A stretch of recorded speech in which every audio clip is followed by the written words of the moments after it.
আবারও গুটি গুটি পায়ে পেরিয়ে পড়লাম ঠাকুর দেখতে, এক পূজা মণ্ডপ থেকে আর এক পূজা মণ্ডপের দিকে। বাড়ি থেকে ঠিক করেই বেরিয়েছি, আজ লাস্ট দিন, তাই যতটা সম্ভব জায়গা কভার করা যায় করব। তাই আপনাদের কাছেও একটাই রিকোয়েস্ট যে কোন প্রতিমাটি আর কোন পূজা প্যান্ডেলটি আপনার সবচাইতে সুন্দর লেগেছে সেটা একটি সুন্দর কমেন্টে জানান।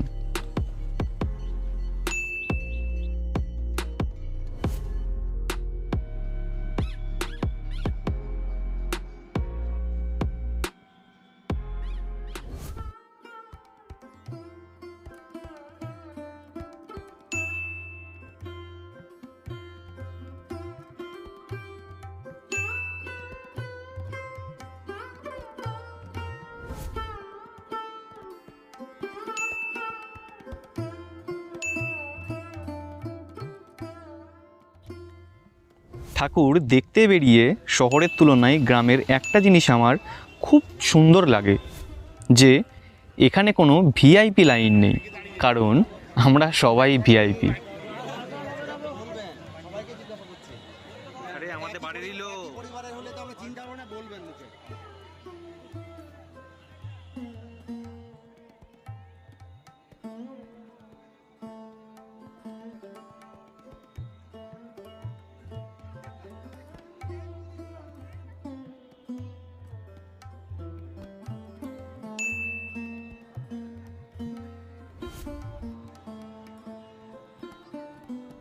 প্যান্ডেলের ভেতর ঢোকা মাত্রই চারিপাশের দৃশ্য দেখে প্রাণটা পুরো জুড়িয়ে গেল।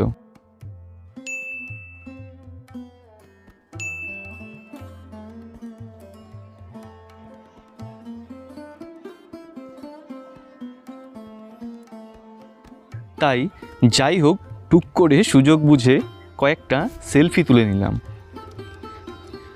তারপর মা বাবা আর বোনের সাথে কয়েকটা ছবি তুলে বেরিয়ে পড়লাম পরবর্তী প্যান্ডেলের দিকে।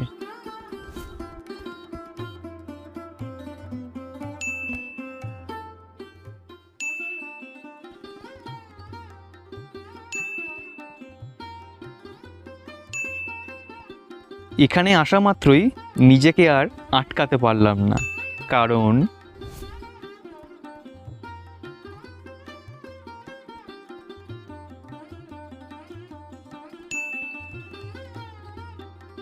আবারও দর্শন সেরে আমরা বেরিয়ে পড়ি পরবর্তী গন্তব্যের দিকে।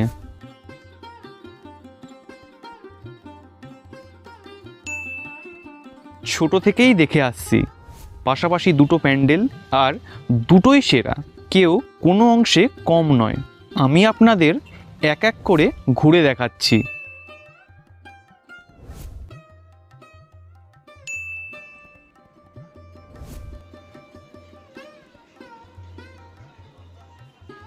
আমি প্রতিবার বিশেষ করে এই জায়গাতে ঠাকুর দেখব বলে বাড়ি থেকে এত দূরে আসি।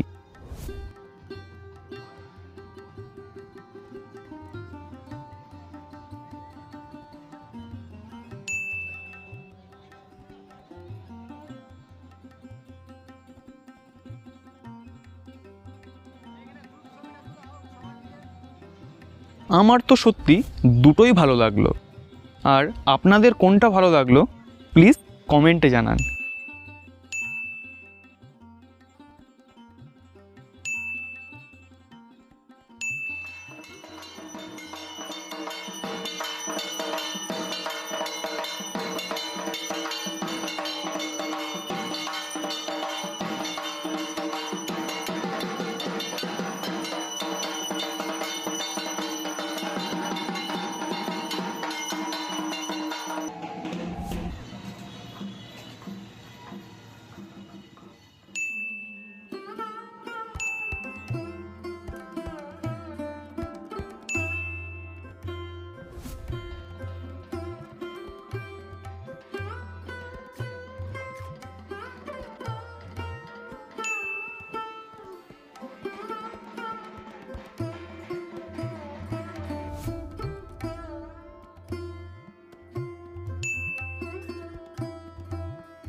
শুধু শহরে বলে নয়, পুজোর সময় গ্রামের রাস্তাগুলোও রাজকীয় আলোকসজ্জায় সাজিয়ে তোলা হয়।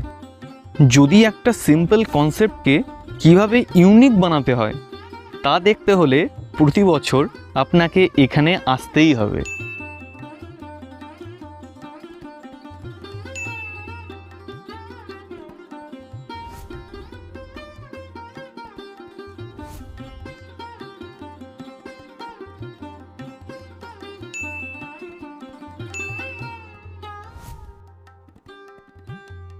এক কথায় দারুণ।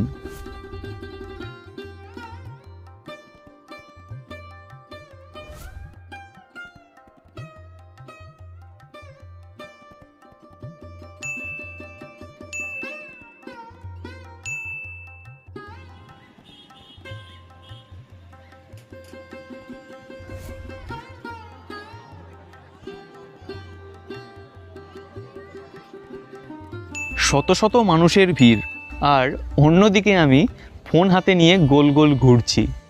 আর এই ঘুরতে ঘুরতেই মামা মামি আর বোনের সাথে দেখা হয়ে গেল। মা মামিরা গল্প করাতে ব্যস্ত, তাই চলুন আমি আপনাদের চারিপাশটা ঘুরে দেখাই। প্যান্ডেলটা জাস্ট দেখুন। বাইরে থেকে দেখতে এটা যতটাই না সুন্দর ছিল, ভেতরে এসে যেন একটা আলাদাই জগৎ। এক কথায় অসাধারণ, পুরো 10-এ 10।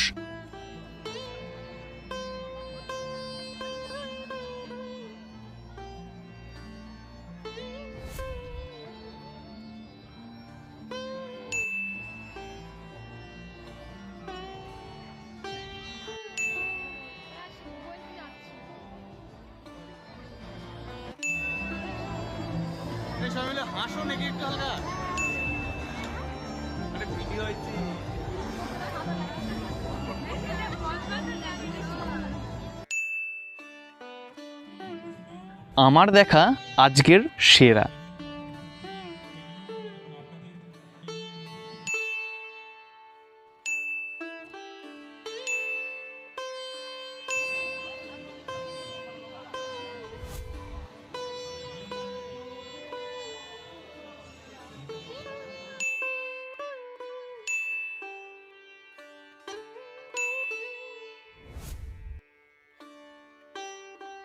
ভিডিওটি কেমন হয়েছে সেটা জানাতে অবশ্যই একটি লাইক, আর আমাদের এই ইউটিউব পরিবারের সাথে জুড়ে থাকতে এই চ্যানেলটিকে সাবস্ক্রাইব করুন।